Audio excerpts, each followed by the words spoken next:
नमस्कार खवय्ये प्रेमींनो. आवळ्याचा सीझन तसा आता संपत चालला आहे. पण आपल्याला वर्षभर आवळा खाता यावा यासाठी मी एक आज छान रेसिपी दाखवणार आहे. तर सर्वांनी नक्की ट्राय करून बघा आणि वर्षभर मस्त आवळ्याचा आस्वाद घ्या. आता इथे मी 1 किलो आवळा स्टीम करून त्यातल्या बिया काढून वेगळा करून घेतलेला आहे. हा आवळा आपल्याला मिक्सरमधून छान बारीक ग्राइंड करून घ्यायचा आहे. जर होत नसेल तर त्यात थोडी साखर ॲड केली तर आपला लवकर बारीक होतोय. आता हे दळलेले आवळे आपल्याला जाड बुडाच्या कढईमध्ये घ्यायचे.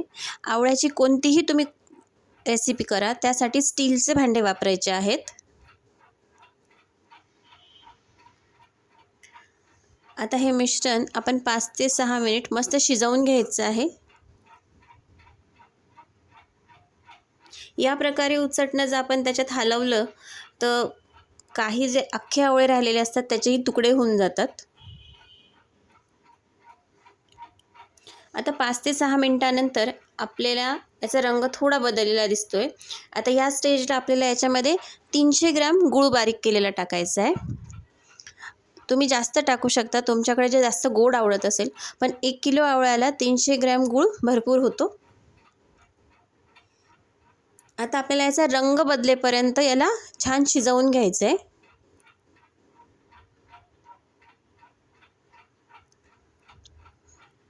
डी सिंपल आर्टला तुम्ही सबस्क्राईब केलं नसेल तर सबस्क्राईब करून टाका. बेल आयकॉनवर क्लिक करा म्हणजे तुम्हाला नवनवीन व्हिडिओंचे अपडेट मिळत राहतील. आता हे शिजवायला मला 10 मिनटं लागले आहेत. इथे फास्ट फॉरवर्ड करून दाखवते मी तुम्हाला. आता यात आपण मसाले ॲड करणार आहोत. याच्यामध्ये मी 1 चमचा चाट मसाला, चवीनुसार मीठ, जिरे पावडर 1 चमचा, ओवा पावडर 1 चमचा, आमचूर पावडर आणि सुंठ पावडर अर्धा चमचा असं सगळं मिक्स केलं आहे. आणि हे छान मस्त शिजवून घ्यायचे. परत मसाले तुम्ही तुमच्या आवडीनुसार कमी जास्त करू शकतात, पण 1 किलोच्या प्रमाणात हे मसाले पुरे होतात. आता छान रंग बदलल्यानंतर मी त्यात 1 चमचा तूप ॲड करते.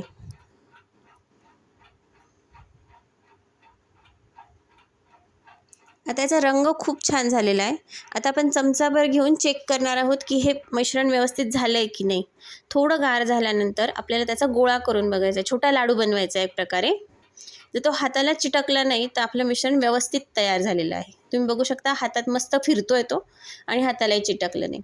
आपण पुरण गार करायला कसं पसरवतो कढईमध्ये, तसं हे मिश्रण आता मस्त कढईमध्ये पसरवून घ्यायचं आहे आणि थंड होण्यासाठी ठेवून द्यायचं आहे. हे थंड व्हायला 3 ते 4 तास जाऊ द्यायचे छान.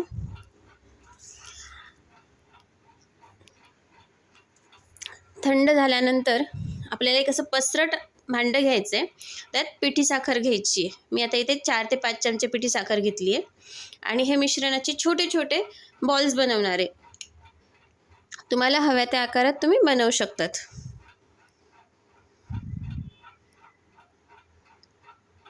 हे मिश्रण हाताला बिलकुल चिटकलं नाही पाहिजे, मग हे वर्षभर आरामात टिकतं. आता या प्रकारे आपण करून घेणार आहोत सगळे बॉल्स. आता हे छान घोळायचे आहेत म्हणजे जी पिठी साखर आहे ती त्या बॉलला छान कोट होईल. आणि हे एका वेगळ्या ताटलीमध्ये आपण काढून घेणार आहे. आता अशाच प्रकारे आपण बाकीचे सगळ्या मिश्रणाचे पण बॉल्स बनवून घ्यायचे आहेत.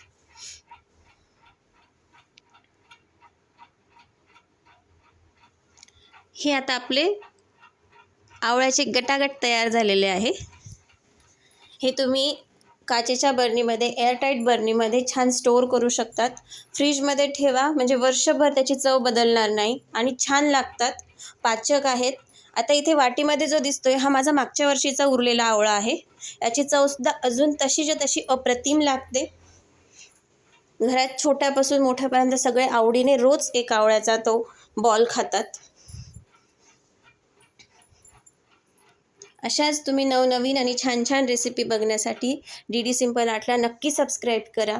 तुमच्या फ्रेंड्स अँड फॅमिलीबरोबर शेअर करा. व्हिडिओ खाली नक्की कमेंट करा. तुमची एक कमेंट मला नवनवीन व्हिडिओ बनवण्यासाठी खूप प्रोत्साहन देते.